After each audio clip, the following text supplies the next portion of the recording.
जो इस मार्ग पर, अध्यात्म मार्ग पर, आनंद मार्ग पर चलना चाहते हैं, तो उनको एक इंद्रिय के संयम के लिए पांचों इंद्रियों पर संयम करना होगा, ज्ञान इंद्रियों पर। एक बात सुधारने के लिए ब्रह्मचर्य का रक्षा तभी वो उपासक कर सकता है जब सर्वतोभावेन ब्रह्मचर्य होगा। एक जनेन्द्रीय के ही ब्रह्मचर्य की पुष्टता का जब आप लक्ष्य कर लोगे, तो उसकी पुष्टता के लिए आपको सर्वतोभावेन ब्रह्मचर्य धारण करना पड़ेगा। सर्वतोभावेन नेत्र का ब्रह्मचर्य, जो नेत्र किसी को भी देखकर भोग कामना कर लेते हैं, भोग बुद्धि से देखते हैं वस्तु को, व्यक्ति को, किसी को भी, ये नेत्र से बेविचार हो रहा है। इसीलिए सावधान रहना चाहिए। जैसे नाटक, सिनेमा आदि हैं, वहां तो जान रहे हो चित्र हैं, पर उनमें जो अभिनय करने वाले जन हैं वो तो संसारी जन ही है ना। उनका पहनावा, ओढ़ावा, हाव भाव, अंग प्रत्यंग, अगर आप भगवत भाव से युक्त है तो संपूर्ण सृष्टि में कहीं भी दृष्टि जाए अपने प्रभु की भावना होती है। पर वहां तक पहुंचने के लिए आपको ये त्यागना होगा ना। आप किसी का अनुकरण न करें, आप अपनी स्थिति को देखें। अगर आप किसी का अनुकरण करते हैं कि हमने उनको देखा है वो टीवी देख रहे हैं, तो टीवी में क्या देख रहे हैं, कहां स्थिति है, हमें क्या पता। हमको जहां पहुंचना है उसके लिए हमारे लिए बाधक है, हमें नहीं देखना है। अगर आप माना कि कोई नाटक ही देख रहे हैं, कोई ऐसे सीरियल ही देख रहे हैं, पर उसमें अभिनय करने वाले तो संसारी भोगी पुरुष ही है ना। आप कोई त्यागी जितेंद्रीय महात्मा को थोड़ी देख रहे हैं। तो उस देखने में तन्मयता आती है, जिसको हम देखते हैं उस पर हम आसक्त होते हैं, तभी तो उसका सुख दुख अनुभव होता है। देखो कोई ऐसी रोने वाली सीन आए तो रोना आ जाएगा, हंसने वाली आ जाए तो हंसना आ जाएगा, ऐसे तो उसका प्रभाव हम पर पड़ रहा है ना। तो हम किसी के अभिनय करने वाले के अंग प्रत्यंग को देख रहे हैं और वो कामुक होकर कोई काम चेष्टा कर रहा है या कोई ऐसा, वो सारा का सारा मन कवर कर रहा है आपका। और एकांत होते ही फिर जो मन अपना मनमानी करवाएगा, आप नहीं सह पाएंगे। इसलिए नेत्र का ब्रह्मचर्य सबसे पहले शुरू कीजिए। आपको वो चीज नहीं देखनी, वो बात नहीं पढ़नी, वो दृश्य नहीं। श्रीमद् भागवत में वर्णन है, कोई पशु पक्षी भी मैथुन कर रहा हो, अचानक दृष्टि गई तो मानसिक प्रणाम करके दोबारा दृष्टि नहीं जानी चाहिए। इसीलिए लिखा है कि आप एक धनुष भूमि को देखकर, एक धनुष, इसमें किसी की हानि नहीं होगी, आपकी भी हानि नहीं होगी। आप एक धनुष भूमि देख करके ही चलिए। मतलब बहुत लंबी दूरी देखने की जरूरत नहीं है, बहुत दृष्टि उठा करके इधर उधर गर्दन हिलाने की जरूरत नहीं है। और जैसे कि कोई टक्कर मार सकता है, तो देखो जिनको प्रारब्धानुसार टक्कर लगनी होती है ना, वो चाहे जितनी सावधानी से चलो, वो प्रारब्ध आकर के दंड देता है। अन्यथा सीम की चाप सके को तासु, बड़ रखवार रमापति जासु। आप जा रहे हो भगवत चिंतन करते हुए, तो प्रभु का नाम आपका पहरेदार अंग रक्षक है, कोई बाल भी बांका नहीं कर सकता। आपका प्रारब्ध यदि आया है, प्रभु से पास हो गया है कि आपको ये दंड मिलना चाहिए, फिर मिलेगा। आप निश्चिंत रहिए, निर्भय रहिए। प्रभु का जो विधान है वो मंगल करने वाला है।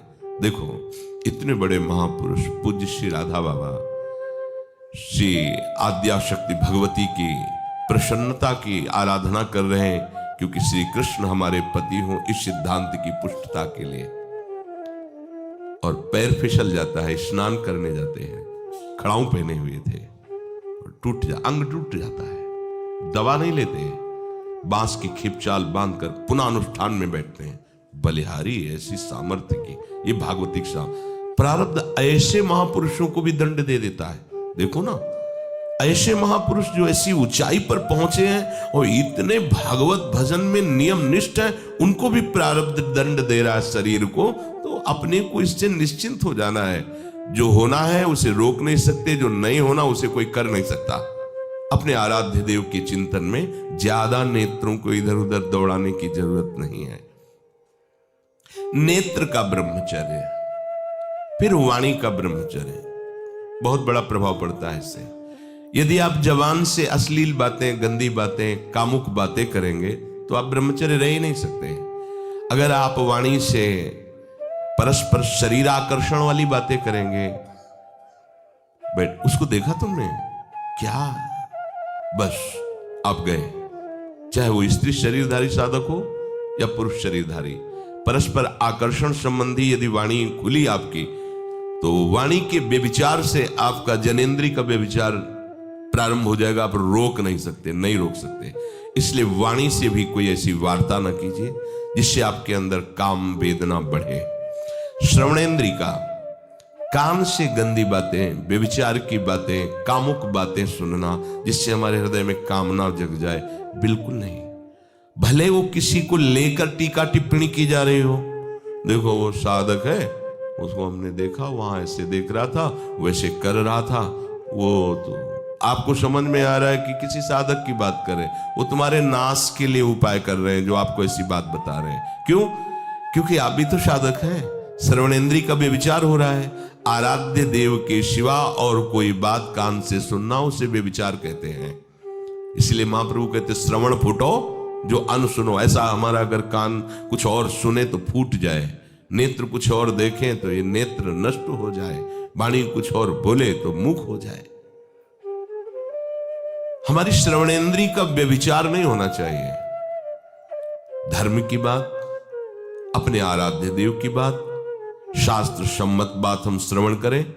अन्यथा अगर कोई ऐसा मित्र है या हमारा साथ में रहने वाला है, कोई किसी भी साधक की को लेकर बात कर रहा है, तो भी हमें कान में उंगली डाले नहीं। हम कोई ईश्वर थोड़ी कि हम किसी को संभाल लेंगे, हम अपने को नहीं संभाल पा रहे। हमारे सामने किसी की बात मत करो, ऐसी करना है तो प्रभु की चर्चा करो, अन्यथा मत करो। तो अगर आप श्रवणेंद्री का ब्रह्मचर्य, वाकेंद्री का ब्रह्मचर्य, नेत्रेंद्री का ब्रह्मचर्य और त्वगेंद्री का ब्रह्मचर्य, अनावश्यक किसी को स्पर्श मत करो। परस्पर विरोधी शरीर को तो भूल कर मत करो। विरोधी शरीर जैसे हमारा पुरुष शरीर है, सामने स्त्री शरीर है, तो किसी भी तरह से सेवा के लिए संकेत करना या किसी भी सेवा के लेन देन में बचाव पक्ष में रहो। यहां रख दीजिए सामान, फिर आप उठा लीजिए। सीधे हाथ में सामान लेना नहीं, सीधे हाथ में सामान देना नहीं, जमीन में रख दीजिए। बहुत पवित्र है तो आप कुर्सी पे जो भी आसन उसका हाथ में लेने का नहीं। परस्पर विरोधी भाव वाले शरीरों का स्पर्श बिल्कुल निषेध है, किसी भी कारण से न किया जाए। मान लीजिएगा ये बहुत मतलब आवश्यक है, यदि आप इसमें चूक कर गए तो धीरे धीरे आप फिसल के वहीं खड़े हो जाएंगे जहां से चढ़ना मुश्किल है। किसी भी साधिका को, किसी भी साधक को परस्पर लेन देन हाथ में नहीं करना चाहिए। मानो हमारी बात, आपको माला देनी, चौकी पे विराजमान करो, हम उठा लेंगे। हमें कोई सामग्री, ये सामान रखिए, आप उठा लीजिएगा। कभी भी कोई भी परस्पर मुस्कुराहट, बातचीत, ऐसे कोई इशारे यदि दिखाई दे तो आप बचो और उसको बचाओ। साधक है, साधिका है, उससे गलती हो सकती है, आपसे भी गलती हो सकती है। आप सत्संग सुनते हैं, आपको लगा कि इसकी मुस्कुराहट, इसकी कुछ चेष्टा ऐसी दिखाई दे रही है जो हमारे अंदर कामुकता पैदा कर सकती है, उसको भी बचाओ और स्वयं बचो, तो भगवान आप पर प्रसन्न हो जाएंगे। वो देख रहे हैं अंदर की बात। साधक को बहुत सावधान रहने की आवश्यकता। ये इसको खिलवाड़ मत समझो, इसीलिए कह रहे हैं ये अध्यात्म है, ये परमार्थ है। आपको लगेगा नहीं कि क्या हुआ, मैं कहां भ्रष्ट हुआ, ऐसी जगह खड़े हो जाओगे कि जान भी नहीं पाओगे कि मैं कहां चढ़ रहा था, दोबारा उत्साह भी नहीं आ पाएगा। बात अच्छे से समझ लीजिए। तो हमारी त्वगेंद्री का व्यभिचार ना होने पावे। सहसा किसी का इस पर, किसी की भी अगर सेवा करने का सौभाग्य मिले, फिर उसमें ये प्रश्न नहीं उठता। अगर कोई गिरा पड़ा है, भला ऐसी स्थिति में कि मुझे अत्यंत आवश्यक है उसे उठाना, अगर नहीं उठाते तो वो कष्ट पा रहा, अचानक कोई गिर जाए, फिर हम ये नहीं देखेंगे, फिर ये हम सूत्र नहीं स्वीकार करेंगे कि अब हम तो ब्रह्मचारी हैं, अब हम खड़े खड़े देख नहीं। उसको अत्यंत आवश्यकता है हमारी। अब उस समय हम भूल गए अपने आप को और उसको उठा करके अगर हमें अस्पताल ले जाना, अस्पताल ले जाएंगे, जरूरत है हम उसकी सेवा करेंगे। सावधान। वो भगवत भाव से की हुई सेवा तुम्हारे अंदर आध्यात्मिक शक्ति पैदा करेगी, काम भावना नहीं पैदा करेगी। हमारी मां बीमार हो और हमें उसे पता चला कि शौच कर दिया है, हमें शौचाना पड़े, हमें उसका मल धोना पड़े, तो क्या हमें काम जागृत हो जाएगा? क्या मेरी मां है। हमारी बुद्धि कभी ऐसी नहीं होगी। आपका पिता है, आप लड़की हो, कोई दूसरा रह नहीं गया और वो बीमार है, आपको ऐसी क्या काम जागृत हो जाएगा क्या? अगर ऐसी सेवा में काम जागृत होता तो कोई नर्स ही अस्पताल में नहीं होती। हर सेवा उसको करनी होती है, नर्स को, चाहे वो स्त्री शरीर हो चाहे पुरुष शरीर हो, परस्पर विरोधी शरीरों की सेवा, पर कहीं काम थोड़ी जागृत होता है, क्योंकि उसको अपने सेवा धर्म से मतलब है। तो ये सेवा के समय इस सूत्र को न देखा जाए, पर ध्यान रखें, अत्यंत आवश्यक जहां आपके सिवा नहीं हो सकता वहां अगर हमें ऐसा अवसर मिलता है कि सेवा उसे हो सकती है तो हम पहले उसे प्रेरित करेंगे। और अगर ऐसा है कि अब कोई नहीं है, फिर हमारा परम धर्म जागृत हो जाता है परहित का। अगर हमारा कोई निंदा भी करे, कोई शरीर की भी हानि हो जाए, अब हम परवाह नहीं करते। परहित सरिस धर्म नहीं भाई, इससे बड़ा कोई धर्म नहीं है। पर ध्यान रखें, भगवान को साक्षी करके ये उस समय की बात है जहां बिल्कुल कोई अब गुंजाइश नहीं रह गई है। त्वगेंद्री को ऐसे सहसा किसी आप पुरुष शरीरधारी पुरुष को भी सहसा इससे आप में शक्ति जागृत होगी। यदि आप वाणी को मौन रखते हैं और भगवान नाम जप करते हैं और सत्य बोलते हैं, तो आप जब कभी जो कुछ भी बोलेंगे वैसा ही सत्य होगा। गांधारी जी ने कोई तप नहीं किया था। जब सुना कि मेरा ब्याह धृतराष्ट्र से हो रहा है जो बाह्य नेत्र रहित है, उसी समय पट्टी बांध ली कि जब मेरा पति संसार को नहीं देख सकता तो मैं भी संसार को नहीं देखूं। जब मेरा पति मेरे रूप को नहीं देख सकता तो मैं भी किसी के रूप को नहीं देख, पट्टी बांध ली थी। जब महाभारत का युद्ध चल रहा था, बड़े बड़े वीरों को मार गिराया जा रहा था, गांधारी ने दुर्योधन से कहा, सुन, मुझे पता है कि भीम की गदा को तू झेल नहीं पाएगा, क्योंकि सबसे बड़ी बात भगवान का वरद हस्त उनके ऊपर है। दूसरी बात, वो पवन पुत्र है, वो जब अपने आवेश में आ जाएगा तो तेरी सामर्थ्य नहीं कि उसकी गदा के प्रहार को तू सह सके, पर मैं तुझे शक्ति प्रदान करूंगी। मैं एक पतिव्रता हूं, आज तक कभी पति का वरण करने के बाद कुछ देखा नहीं है। मैं अपने नेत्रों की पट्टी खोलूंगी, तू नग्न होकर मेरे सामने आ जाना। मेरी दृष्टि पड़ते ही वज्र का शरीर तेरा हो जाएगा। किसी के सामर्थ्य नहीं कि तेरे उस अंगों को तोड़ सके।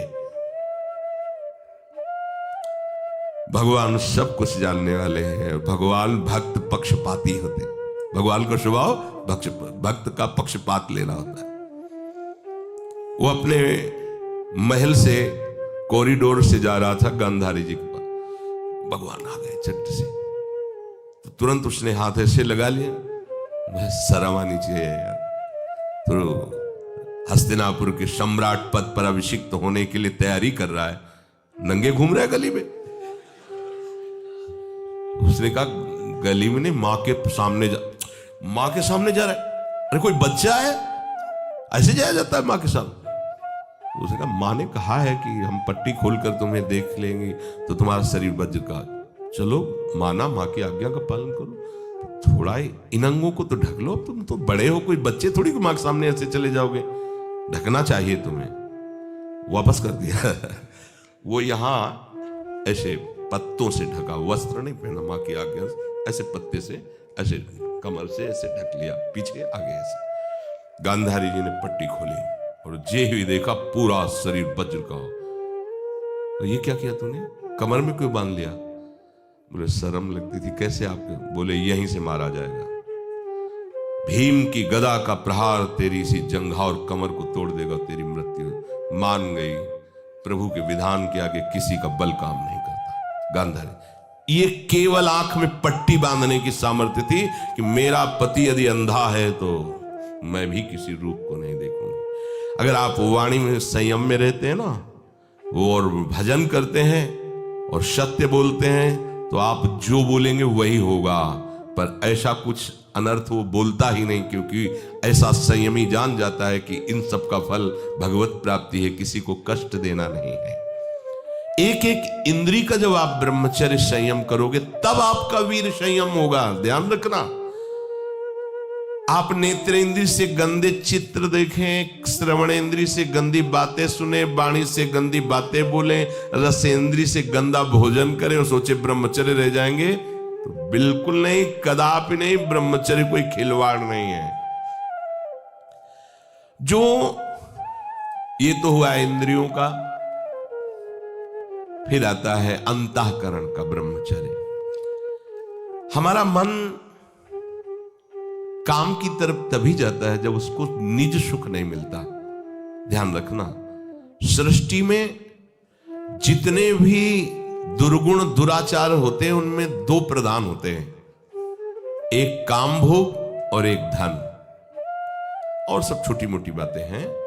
प्रायः जितने भी हिंसा होगी, जितनी भी भयानक घटनाएं होंगी, भयानक युद्ध होगा, उन दो में अंतर्गत ही होगा, दो के अंतर्गत ही होगा, या उसका कहीं ना कहीं काम से संबंध, स्त्री संबंध से या धन संबंध से है।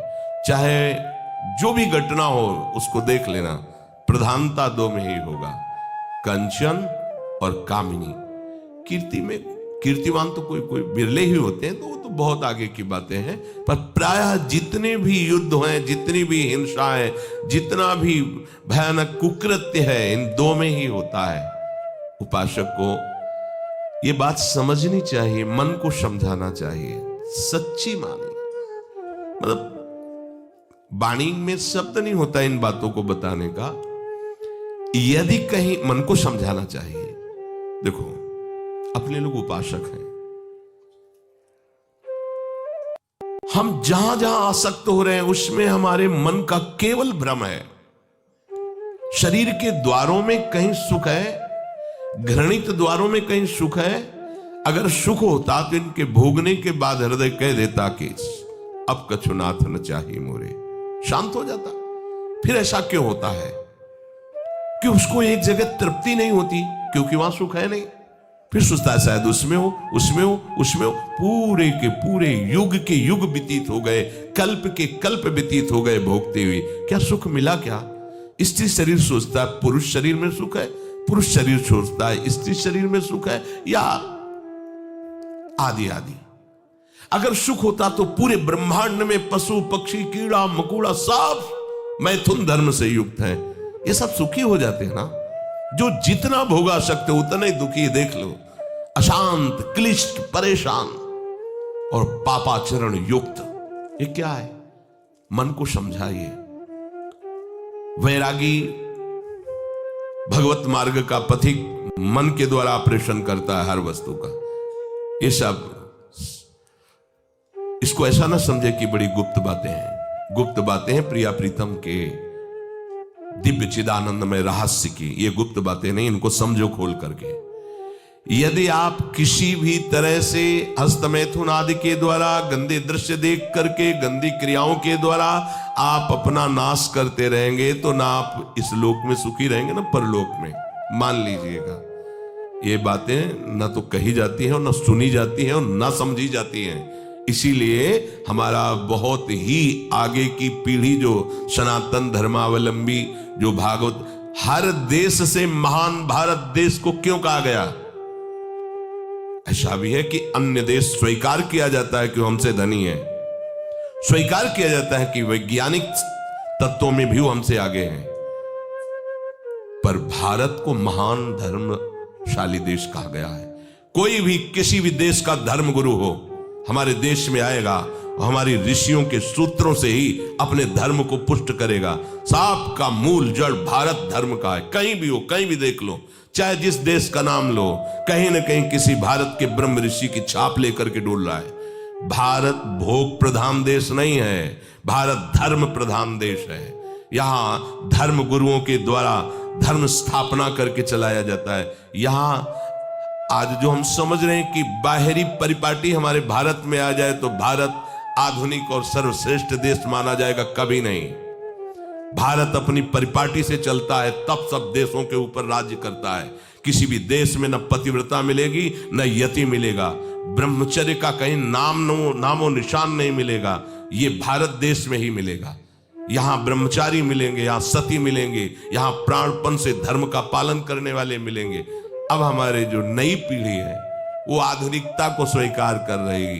गर्लफ्रेंड, बॉयफ्रेंड, कौन सा रिलेशन है? Live in relation. ये हमारे कहीं किसी भी धर्म ग्रंथ में लिखा हो तो आप बता दीजिए।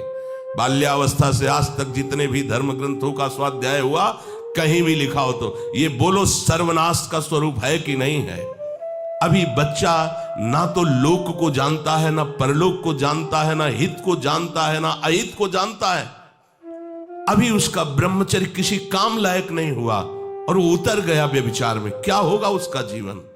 क्या होगा जीवन? चाहे वो स्त्री स्वरूप में, चाहे पुरुष स्वरूप में हो, क्या बिना संयम के ये पशुता के व्यवहार से किसी की ना लौकिक उन्नति होती है, ना परमार्थिक उन्नति होती है। पर कौन सुनेगा?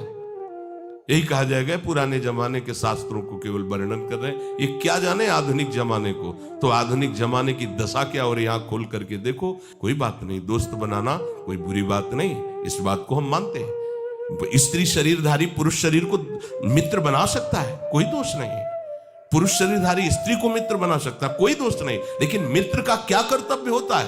कुपंथ निवारी सुपंथ चलावा, कुमार्ग से हटा करके सुपंथ में चलाना, उसकी समस्याओं को दूर करके उसको आनंद से युक्त करना, उसको सहयोग करना, ना कि शोषण करना।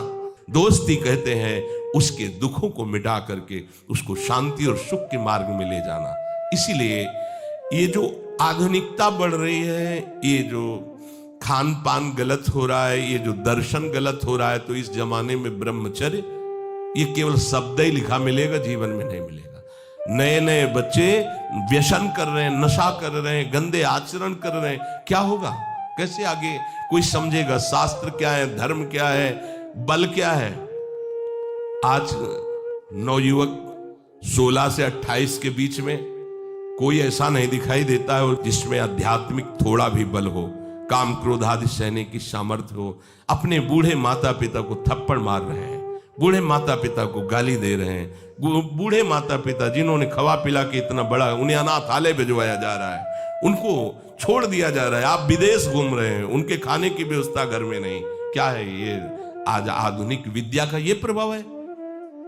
विद्या विनयम ददाति, जो अपने वयोवृद्धों की सेवा नहीं कर सकता वो क्या विद्या पढ़ा? जो दूसरों की रक्षा नहीं कर सकता क्या विद्या पढ़ा? क्या विद्या का यही स्वरूप है दूसरे का शोषण करना? क्या विद्या का यही स्वरूप है कि शराब पीना, ड्रग्स का ये नशा करना? ये क्या विद्या सिखाती है? वो कहा जाता है आज तो आधुनिक विद्या बढ़ रही। मुझे लगता है संयम में रहना ही विद्या का वास्तविक स्वरूप है। अपनी इंद्रियों को संयम में रखना, अपने को संयम में रखना, बुजुर्गों का, गुरुजनों का, शास्त्र का, भगवान का भय रखना हृदय में। ऐसा नहीं, आप तभी निर्भय हो पाओगे यदि शास्त्र का भय नहीं, भगवान का भय नहीं, धर्म का भय नहीं, तो फिर आप वहां पहुंच जाओगे